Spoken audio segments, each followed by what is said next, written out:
Allah bukakan seluruh kesenangan duniawi yang tidak dia dapatkan sebelumnya. Dia betul-betul menjadi crazy rich, misalkan gitu. Dia betul-betul kaya raya. Dengan semua kenikmatan duniawi yang didapatkan itu, walaupun dia bermaksiat terus kepada Allah, maka kemudian ketika dia tenggelam dengan semua kenikmatan duniawi itu, akhadnahum baktatan faidahum mublisun. Dicabut itu nyawanya secara tiba-tiba, faidahum mublisun. Maka dia terhenyak ketika dia mendapati tiba-tiba dirinya sudah meninggal dunia dan berpindah ke alam barzakh.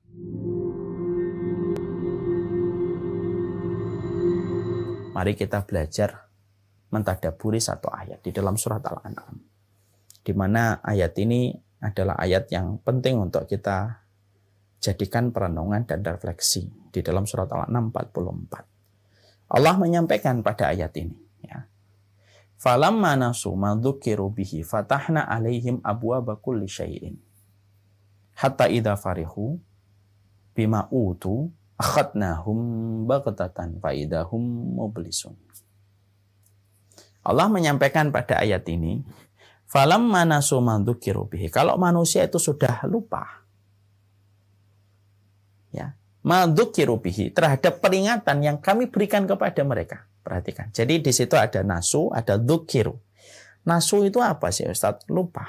Nasya. Bergandengan dengan wawul jamu. Nasu. Kalau manusia itu sudah lupa, ma dzukiru bihi, terhadap peringatan yang kami berikan kepada mereka, maka Allah akan memberikan hukuman dan peringatan lagi. Apa itu? Yaitu adalah fatahna alaihim abwaaba kulli syai'in.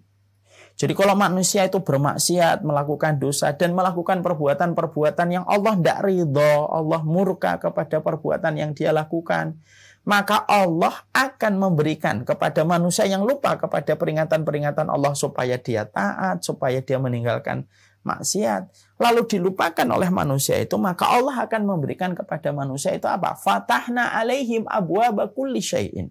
Allah akan bukakan seluruh kunci-kunci dunia, pintu-pintu dunia yang asalnya tidak pernah beliau peroleh, yang asalnya tidak pernah dia dapatkan. Dia akhirnya menggenggam banyak sekali urusan dunia itu ketika Allah itu justru mudahkan kepadanya.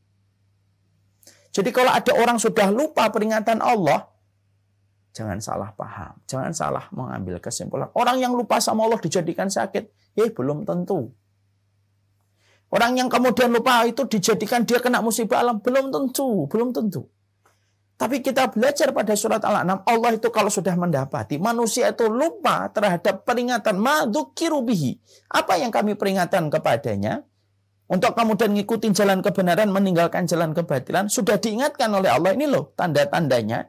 Dia kemudian tinggalkan semua tanda-tanda itu, apa yang terjadi? Allah bukakan seluruh kesenangan duniawi yang tidak dia dapatkan sebelumnya. Dia betul-betul menjadi crazy rich, misalkan gitu. Dia betul-betul kaya raya. Dengan semua kenikmatan duniawi yang didapatkan itu, walaupun dia bermaksiat terus kepada Allah, maka kemudian ketika dia tenggelam dengan semua kenikmatan duniawi itu, akhadnahum baktatan faidahum mublisun. Dicabut itu nyawanya secara tiba-tiba, faidahum mublisun. Maka dia terhenyak ketika dia mendapati tiba-tiba dirinya sudah meninggal dunia dan berpindah ke alam barzakh. Ini kan sesuatu yang Masya Allah ya. Jadi ini kemudian merupakan bagian dari perkara yang betul-betul kita jadikan sebuah perenungan.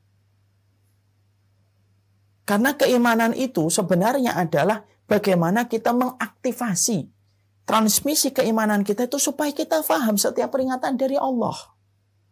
Jadi kalau orang punya iman tetapi dia tidak punya transmisi untuk menghidupkan keimanan dia, untuk menangkap peringatan-peringatan dari Allah, bisa jadi ayat ini bisa menimpa kepada siapapun. Perhatikan. Jadi kalau orang itu sudah lupa terhadap peringatan Allah, maka Allah menghukumnya dengan cara yang tidak terasa. Dibius dengan cara yang tidak biasa.